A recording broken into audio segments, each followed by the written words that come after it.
Hi guys, ఈరోజు వీడియోలో మనం క్యాప్టెన్ అమెరికా సిరీస్లో 4th పార్ట్గా వచ్చిన captain America Brave new world అనే మూవీ ఎక్స్ప్లెనేషన్ చూడబోతున్నాం.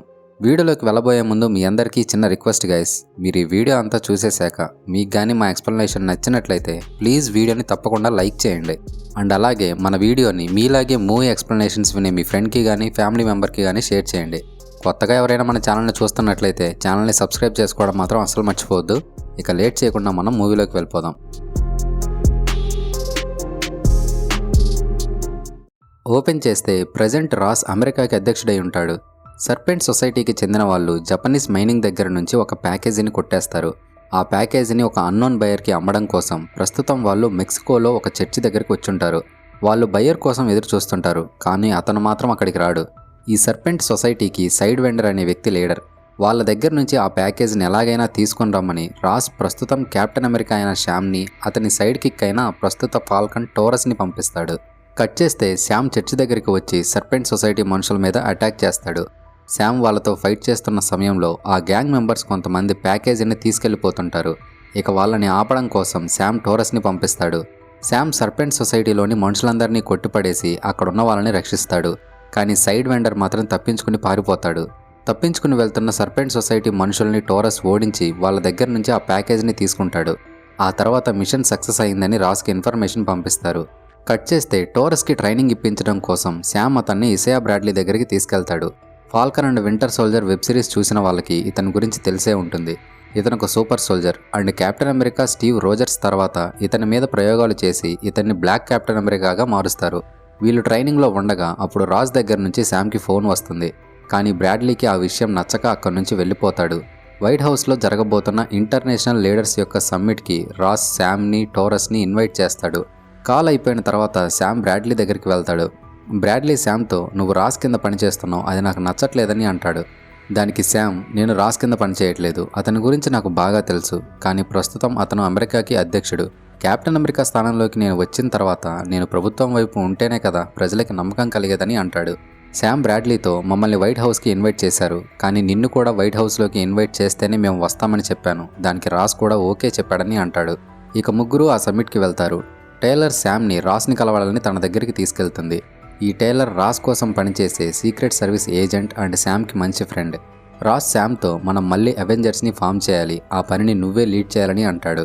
ఇంతకుముందు నీ వల్లే కదా అవెంజర్స్ అందరూ బ్రేక్ అయిపోవాల్సి వచ్చింది, మళ్ళీ ఇప్పుడు నువ్వే అవెంజర్స్ని ఫామ్ చేయమంటుంటే నేను నిన్నెలా నమ్మాలని మాట్లాడతాడు. దానికి రాస్, ఈసారి అలా జరగదు, ఇద్దరం కలిసి దేశ రక్షణ కోసం పోరాడదామని శామ్తో అంటాడు. ఆ తర్వాత అందరూ సమ్మిట్కి వెళ్తారు. రాస్ మాట్లాడుతూ, బయటకు వచ్చిన ఈ సెలెస్టియల్ ఐలాండ్ గురించి మనందరి మధ్య గొడవలు వద్దు. ఈ సెలెస్టియల్ ఐలాండ్ నుండి బయటకు తీసిన అడమాంటియం వల్ల మెడికల్ ఆర్మరీ యూసేజెస్ చాలా ఎక్కువగా ఉన్నాయి.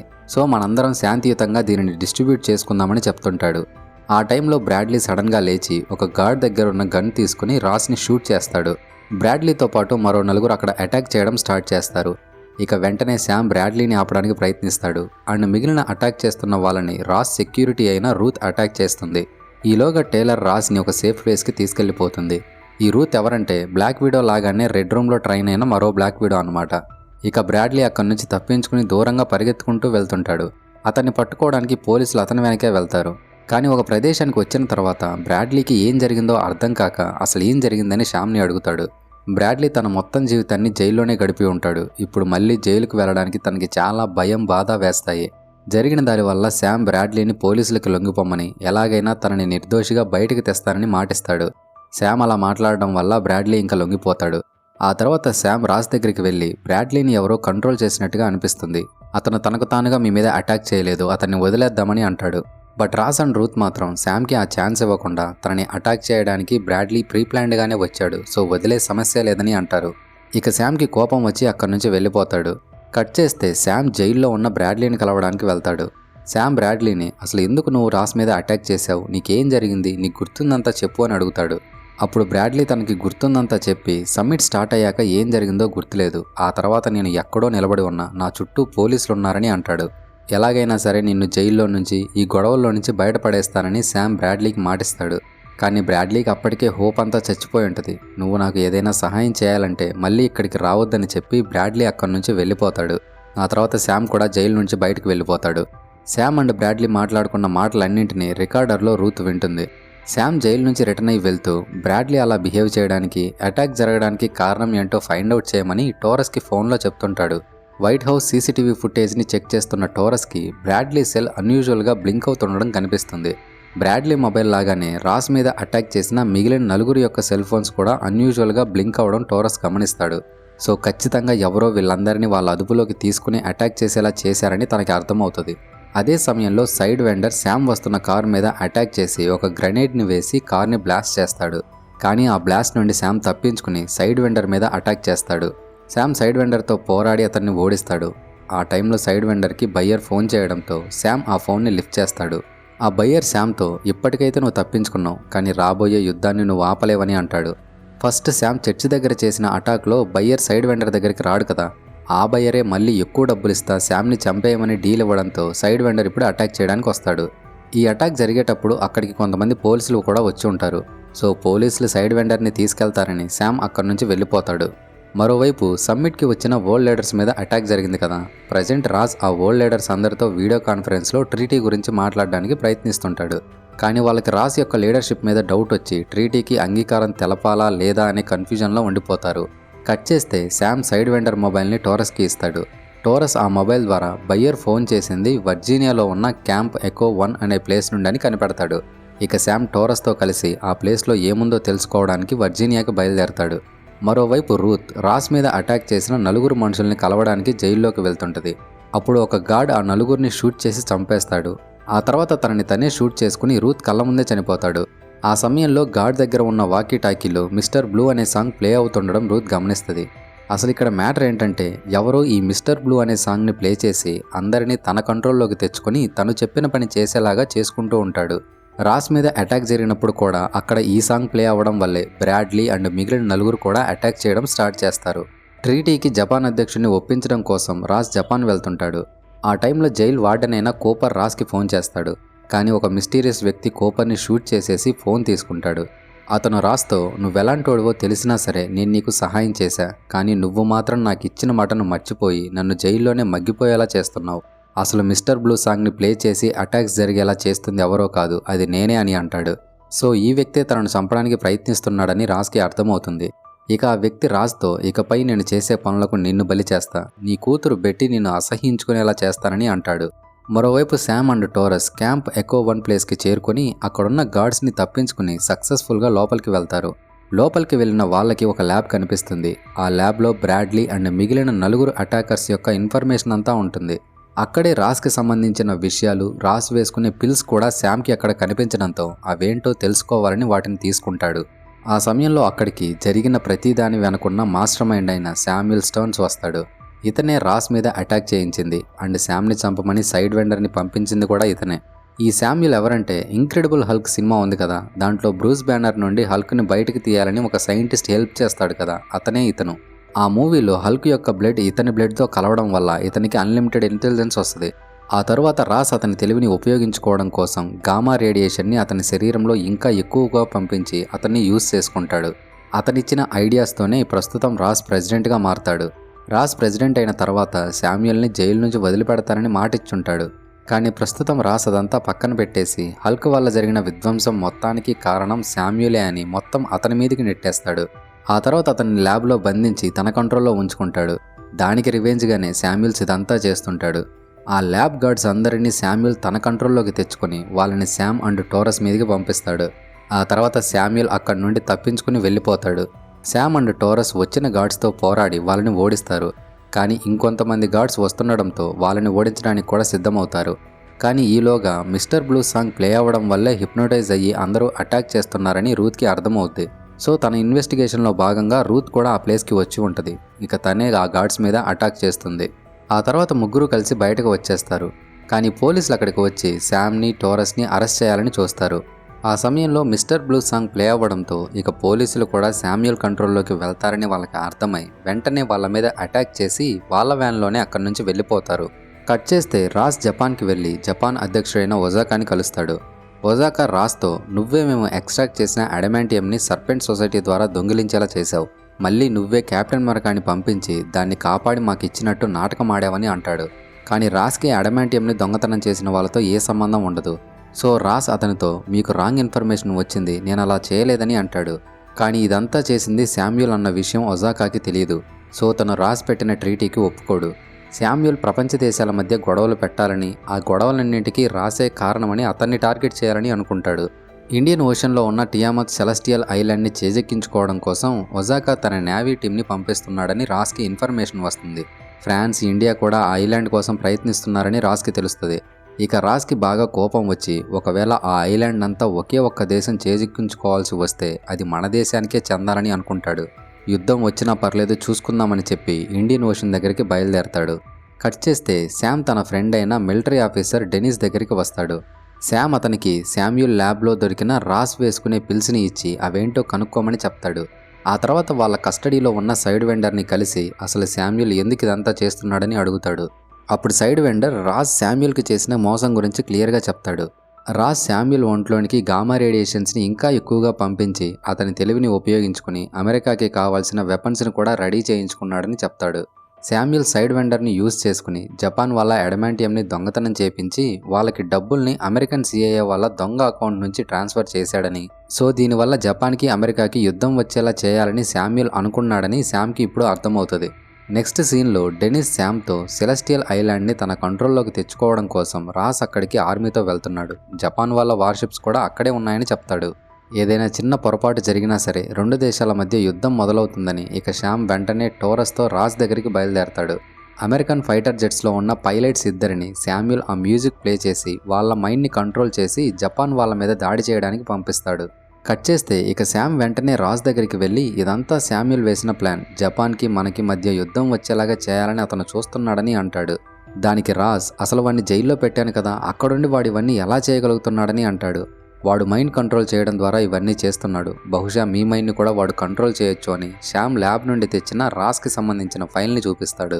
శామ్ రాస్తో వాడు మీ మైండ్ ఏమైనా చేశాడా, మీకు సంబంధించిన ఈసీజీ హెల్త్ రిపోర్ట్లు కూడా అన్నీ వాడి దగ్గర ఉన్నాయి, అసలు మీరెందుకు వాడిని ఫ్రీక్వెంట్గా కలిశారని అడుగుతాడు. అలా శామ్ క్వశ్చన్ మీద క్వశ్చన్ వేస్తుండడంతో ఇక రాస్ నిజం దాచలేక నాకు హార్ట్ ప్రాబ్లం ఉంది, శామ్యూల్కి తప్ప దాన్ని ఎలా నయం చేయాలో ఎవరికీ తెలియదు, నాకున్న హార్ట్ ప్రాబ్లంని నయం చేయడం కోసం వాడికి ఒక ల్యాబ్ని కూడా ఇచ్చాను, వాడు ఇచ్చిన పిల్స్ వల్లే ఇప్పటి వరకు నేను బతుకున్నాను, బ్రూస్ బ్యానర్ని పట్టుకోవడానికి నేను ఆర్మీని పంపానని నా కూతురు ఇంకా నన్ను ద్వేషిస్తూనే ఉంది, కానీ తన తండ్రి దేశం కోసం పనిచేస్తున్నాడని, తన కూతురు అంటే తనకి చాలా ఇష్టమని నా కూతురికి అర్థమయ్యేంత వరకు నేను ఖచ్చితంగా బతికుండడానికి చాలా ప్రయత్నిస్తున్నానని రాస్ చాలా ఎమోషనల్ అవుతాడు.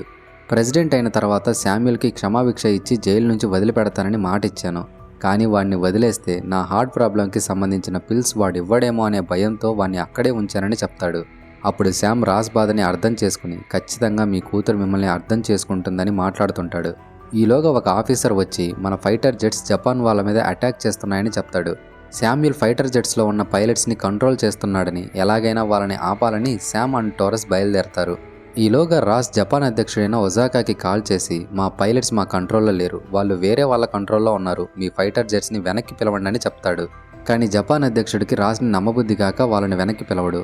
ఇక జపాన్ యొక్క ఫైటర్ జెట్స్ అమెరికన్ షిప్స్ మీద దాడి చేస్తుంటాయి. శామ్ అండ్ టోరస్ జపాన్ వాళ్ళు ఫైర్ చేసిన మిసైల్స్ని అడ్డుకుంటుంటారు. అలాగే శామ్యూల్ కంట్రోల్లో ఉండి జపాన్ వాళ్ళ మీద అటాక్ చేస్తున్న అమెరికన్ పైలట్స్ని కూడా ఫైటర్ జెట్స్ నుంచి బయటకు వచ్చేలాగా చేస్తారు. కానీ జపాన్ వాళ్ళు ఫైర్ చేసిన ఒక మిసైల్ని ఆపే ప్రయత్నంలో టోరస్కి బాగా గాయాలయ్యి సముద్రంలో పడిపోతాడు. మరోవైపు శామ్యూల్ రాస్కి ఫోన్ చేసి అతన్ని మెంటల్గా బాగా ప్రెషర్ చేస్తూ నీలో ఉన్న మాన్స్టర్ని బయటికి తీసుకొనిరా, నువ్వు ఒట్టి చేతులతోనే అక్కడున్న సైన్యాన్ని షిప్స్ని నాశనం చేయగలవు, కెప్టెన్ అమెరికాని కూడా నువ్వు చంపగలవని చాలా ఇబ్బంది పెడుతూ మాట్లాడతాడు. ఆ మాటలకి రాస్ చాలా ప్రెషర్ తీసుకుంటూ ఇబ్బంది పడుతూ ఒక మాన్స్టర్ లాగా మారబోతుంటాడు. ఈలోగా అక్కడికి టేలర్ వచ్చి శామ్ సిచ్యువేషన్ మొత్తాన్ని కంట్రోల్లోకి తీసుకొచ్చాడని చెప్తుంది. టేలర్ రావడంతో రాస్ తన కంట్రోల్లోకి వచ్చి వెంటనే ఒజాకాకి కాల్ చేసి ఎలాగైనా సరే జరిగిన విషయమంతా చెప్పి ట్రీటీకి ఒప్పించాలని అనుకుంటాడు. ఎంత ట్రై చేసినా సరే రాస్ మళ్ళీ అతని కంట్రోల్లోకి వెళ్ళిపోయాడని, తను అనుకున్న ప్లాన్ వర్కౌట్ అవ్వలేదని శామ్యూల్ చాలా ఫ్రస్ట్రేట్ అవుతాడు. కట్ చేస్తే తీవ్రంగా గాయపడ్డ టోరస్ని హాస్పిటల్లో జాయిన్ చేస్తారు. అతన్ని చూస్తూ బాధపడుతున్న శామ్ దగ్గరికి బకీ వస్తాడు. బకీని చూడగానే శామ్కి కాస్త ధైర్యం వస్తుంది. శామ్ బకీతో నేను కూడా నీలాగా స్టీవ్ లాగా సీరం తీసుకుని ఉండాల్సింది, ఎందుకంటే ఈ కెప్టెన్ అమెరికా అనే బాధ్యత చాలా బరువైంది, స్టీవ్ నాకు ఈ షీల్డ్ ఇచ్చి చాలా పెద్ద తప్పు చేశాడేమో అనిపిస్తుందని అంటాడు. అప్పుడు బకీ స్టీవ్ నీకు షీల్డ్ ఇచ్చింది నువ్వు అందరికంటే బలవంతుడివని కాదు, నువ్వు ఒక మంచి మనిషివని, నువ్వు సూపర్ సోల్జర్ సీరం తీసుకోవాల్సిన పని లేదు. ఒక మనిషిగా నువ్వు ఎంతవరకు చేయగలవో అంతవరకు చేస్తున్నావు. ఖచ్చితంగా టోరస్కి ఏం కాదు, ధైర్యంగా ఉండని చెప్పి బకీ అక్కడి నుంచి వెళ్ళిపోతాడు. కట్ చేస్తే డెనిస్కి శామ్ ఇచ్చిన పిల్స్లో గామా రేడియేషన్ కలిసేలాగా ఉందని ఇన్ఫర్మేషన్ వస్తుంది. అయితే రాస్ వేసుకునే ట్యాబ్లెట్స్లో గామా రేడియేషన్ ఉందని డెనిస్కి అర్థమై వెంటనే ఆ విషయాన్ని శామ్కి చెప్పాలని ఫోన్ చేయబోతాడు. కానీ శామ్యూల్ డెనిస్ మీద దాడి చేసి అతన్ని చంపేస్తాడు. నెక్స్ట్ సీన్లో రాస్ ప్రెస్ కాన్ఫరెన్స్కి వెళ్ళబోయే ముందు తన కూతురు బెట్టీకి కాల్ చేస్తాడు. ఆమె కాల్ లిఫ్ట్ చేసి రాస్తో చాలా ప్రేమగా మాట్లాడుతుంది. తన కూతురు ఎన్నో సంవత్సరాల తర్వాత తనతో మాట్లాడినందుకు రాస్ చాలా హ్యాపీగా ఫీల్ అయ్యి ఆ తర్వాత ప్రెస్ కాన్ఫరెన్స్కి వెళ్తాడు. మరోవైపు శామ్యూల్ శామ్ దగ్గరికి వెళ్ళి అతనితో మాట్లాడుతుండగా పోలీసులు అక్కడికి వస్తారు. శామ్యూల్ శామ్తో డెనిస్ని చంపేశాను, రాస్ నుండి రాబోయే ప్రమాదాన్ని మీరెవరూ ఆపలేరని శామ్కి వార్నింగ్ ఇస్తాడు. అండ్ ప్రజెంట్ శామ్యూల్ తన ప్లాన్లో భాగంగానే పోలీసులకి లొంగిపోతాడు కూడా. ఇక శామ్ వెంటనే అసలు ఏం జరగబోతుందో అర్థం కాక వైట్ హౌస్ దగ్గరికి బయలుదేరతాడు. వైట్ హౌస్ దగ్గర జరుగుతున్న ప్రెస్ కాన్ఫరెన్స్లో జర్నలిస్టులు అడుగుతున్న క్వశ్చన్స్ వల్ల రాస్ చాలా ఇబ్బందికి గురవుతాడు. అండ్ అదే సమయంలో శామ్యూల్ లొంగిపోయాడని, రాస్ ఒక ఎక్స్పెరిమెంట్కి శామ్యూల్ని వాడుకున్నాడనే నిజాలు బయటపడతాయి. అదే సమయంలో అక్కడ స్పీకర్స్లో రాస్ శామ్యూల్తో మాట్లాడిన కాల్ రికార్డింగ్ ప్లే అవుతుంటుంది. వీటన్నింటి వల్ల రాస్ ఒక్కసారిగా కంట్రోల్ తప్పి మొదటిసారిగా రెడ్ హల్క్గా మారతాడు. అది చూసిన వాళ్ళందరూ కూడా షాక్ అయిపోయి చాలా భయపడతారు. ఇక రాస్ కోపంతో తన కంట్రోల్ని తప్పి అక్కడంతా విధ్వంసం చేస్తుంటాడు. శామ్ అక్కడికి వచ్చి రెడ్ హల్క్ని ఆపడం కోసం ప్రయత్నిస్తుంటాడు. కానీ హల్క్ వేరియంట్స్లోనే ఈ రెడ్ హల్క్ అనేది చాలా పవర్ఫుల్ అయిన వేరియంట్. శామ్ ఏమో ఒక నార్మల్ మనిషి, సో శామ్ తన శక్తికి మించి పోరాడతాడు. ఆ పోరాటంలో రెడ్ హల్క్ వైట్ హౌస్ని కూడా సగం నాశనం చేసేస్తాడు. శామ్ రాస్ని ఎలాగైనా కూల్ చేసి తనని మళ్ళీ నార్మల్గా అయ్యేలా చేయాలని డిసైడ్ అవుతాడు. శామ్ చాలా కష్టపడి రాస్ని చెర్రీ బ్లాసమ్ చెట్ల వద్దకు తీసుకుని వస్తాడు. రాస్ తన కూతురిని ఆమె చిన్నతనంలో ఇక్కడికి తీసుకుని వచ్చేవాడు. సో ఆ ప్లేస్ రాస్కి చాలా స్పెషల్ అన్నమాట. అప్పుడు శామ్ రాస్తో ఇది ఏ ప్లేసో నీకు తెలుసు కదా అని బెట్టీని గుర్తు చేస్తాడు. కనీసం బెట్టీ గురించి చెప్తే అయినా రాస్ కూల్ అయిపోయి నార్మల్ అవుతాడని అనుకుంటాడు. కానీ ఆ ప్లాన్ పనిచేయకపోవడంతో ఇక శామ్ రాస్తో ఫైట్ చేయడం స్టార్ట్ చేస్తాడు. శామ్ తన దగ్గరున్న వైబ్రేనియం సూట్తో రెడ్ హల్క్ని ఓడించడానికి ఎంతో ప్రయత్నిస్తాడు. ఎంత ప్రయత్నించినా సరే అక్కడ ఉన్నది రెడ్ హల్క్ కదా. సో రెడ్ హల్క్ శామ్ని చాలా దెబ్బతీస్తాడు. కానీ వకాండా వాళ్ళ యొక్క సూట్స్లో ఒక స్పెషాలిటీ ఉంటుంది. ఒక బాంబ్ బ్లాస్ట్ని కానీ లేకపోతే ఏదైనా పవర్ఫుల్ వైబ్రేషన్ని కానీ అది అబ్జర్వ్ చేసుకొని ఆ పంచ్ని తిరిగి బ్లాస్ట్ చేస్తుంది. సో రెడ్ హల్క్ చేసిన ప్రతి అటాక్ నుంచి అతని పవర్ని ఆ సూట్ అబ్జర్వ్ చేసుకుంటుంది. రెడ్ హల్క్ శామ్ మీద అటాక్ చేస్తూ అతని వింగ్స్లో ఒక వింగ్ని విరిచి పక్కకు విసిరేస్తాడు. కట్ చేస్తే శామ్ తన రెండో వింగ్ని రెడ్ హల్క్లోనికి గుచ్చుతాడు. రెడ్ హల్క్ పంచ్ నుంచి వచ్చిన పవర్ మొత్తాన్ని ఆ వింగ్ రిలీజ్ చేయడంతో అక్కడ పెద్ద విధ్వంసం జరిగి శామ్ ఒకవైపు హల్క్ ఒకవైపు పడిపోతారు. కాసేపు అయిన తర్వాత రూత్ అండ్ టైలర్ వాళ్ళ మనుషులతో అక్కడికి వచ్చి శామ్ని పైకి లేపుతారు. కానీ అంత విధ్వంసం జరిగిన తర్వాత కూడా రెడ్ హల్క్ మళ్ళీ లేచొస్తాడు. ఇక శామ్ రాజ్ దగ్గరికి వెళ్ళి, రాజ్, నువ్వు ఒక్క గుద్దు గుద్దితే నా పని అయిపోతుందని నీకు నాకు బాగా తెలుసు. నువ్వు నీ గతంలో ఎన్నో రకాలైన చెడ్డ పనులు చేశావు. కానీ ఇప్పుడు నువ్వు మారిపోయావని, దాన్ని ప్రపంచానికి నీ కూతురికి నిరూపించుకోవడానికి ప్రయత్నిస్తున్నావని నేను నమ్ముతున్నాను. సో నువ్వు బెట్టీ కోసమైనా ప్రస్తుతం నీ కంట్రోల్లోకి నువ్వు రావాలని అంటాడు. ఇక రాస్ కూల్ అయ్యి వెంటనే నార్మల్గా మారిపోతాడు. కట్ చేస్తే శామ్ బ్రాడ్లీని జైలు నుండి విడిపిస్తాడు. బ్రాడ్లీ శామ్ని హగ్ చేసుకుని చాలా ఎమోషనల్ అయిపోతాడు. ప్రజెంట్ రాస్ ప్రెసిడెంట్ పోస్ట్కి రాజీనామా చేసి పోలీసులకి లొంగిపోతాడు. రాస్ని ప్రజెంట్ ర్యాఫ్ట్లో బంధించి ఉంచడంతో శామ్ అక్కడికి వెళ్ళి రాస్ని కలుస్తాడు. శామ్ రాస్తో జరిగిన ప్రతిదానికి మీరు బాధ్యత తీసుకుని ఇలా సరెండర్ అయినందుకు చాలా ప్రౌడ్గా ఉందని అంటాడు. అండ్ రాస్ చేపట్టిన ట్రీటీకి జపాన్ ఓకే చెప్పిందని కూడా చెప్తాడు. ఆ తర్వాత రాస్ కూతురు బెట్టీ అక్కడికి వచ్చి అతనితో మాట్లాడడంతో రాస్ చాలా హ్యాపీగా ఫీల్ అవుతాడు. కట్ చేస్తే హాస్పిటల్లో ఉన్న టోరస్ కూడా కోలుకుంటాడు. టోరస్ శామ్తో, నువ్వు అన్నీ కరెక్ట్గా చేసావు, నేను నీలాగా చేయలేక సముద్రంలో పడిపోయానని బాధపడతాడు. దానికి శామ్ మాట్లాడుతూ, నేనన్నీ కరెక్ట్గా చేయాలి, లేకపోతే నా మీద నమ్మకం పెట్టుకున్న వాళ్ళు బాధపడాల్సి వస్తుంది. కెప్టెన్ అమెరికా అనే పెద్ద బాధ్యతను నేను మోస్తున్నాను. సో నేను చేస్తున్న పనిని సరిగ్గా చేయాలి. ప్రతిరోజు నన్ను నేను ఇంప్రూవ్ చేసుకుంటూనే ఉండాలని అంటాడు. అప్పుడు టోరస్, చిన్నప్పుడు నేను అవెంజర్స్ చేసే పోరాటాలని టీవీలో చూసేవాడిని. చిన్నప్పటి నుండి నేను నీలాగే అవ్వాలని అనుకున్నానని అంటాడు. దానికి శామ్ కాస్త హ్యాపీగా ఫీల్ అవుతాడు. కట్ చేస్తే శామ్ అవెంజర్స్ని ఫామ్ చేయాలని డిసైడ్ అవుతాడు. సినిమా ఎండ్ అయ్యే టైంలో పోస్ట్ క్రెడిట్స్లో శామ్ ప్రిజన్లో ఉన్న శామ్యూల్స్ దగ్గరికి వెళ్తాడు. అప్పుడు శామ్యూల్స్ శామ్తో, ఇప్పటికైతే నువ్వు ఈ ప్రమాదాన్ని ఆపగలిగావు, కానీ నువ్వు రాబోయే ప్రమాదాన్ని ఆపలేవని మల్టీవర్సల్ థ్రెట్ గురించి హింట్ ఇస్తాడు. ఇక్కడితో మూవీ ఎండ్ అయిపోతుంది. ఇక్కడి వరకు మీరు వీడియోని కంటిన్యూ చేస్తూ చూసారంటే మీరు ఈ వీడియో వల్ల కాస్తన్నా ఎంటర్టైన్ అయ్యారని మేము ఫీల్ అవుతున్నాం. సో ఇక్కడి వరకు వీడియోని కంటిన్యూ చేస్తూ చూసిన వాళ్ళు ఖచ్చితంగా వీడియోని లైక్ చేయండి. అండ్ అలాగే ఈ మూవీ మీద మీ ఒపీనియన్ని కామెంట్ సెక్షన్లో మాతో పంచుకోండి. మనం మళ్ళీ మరో వీడియోలో కలుద్దాం. అంతవరకు టేక్ కేర్, బాయ్.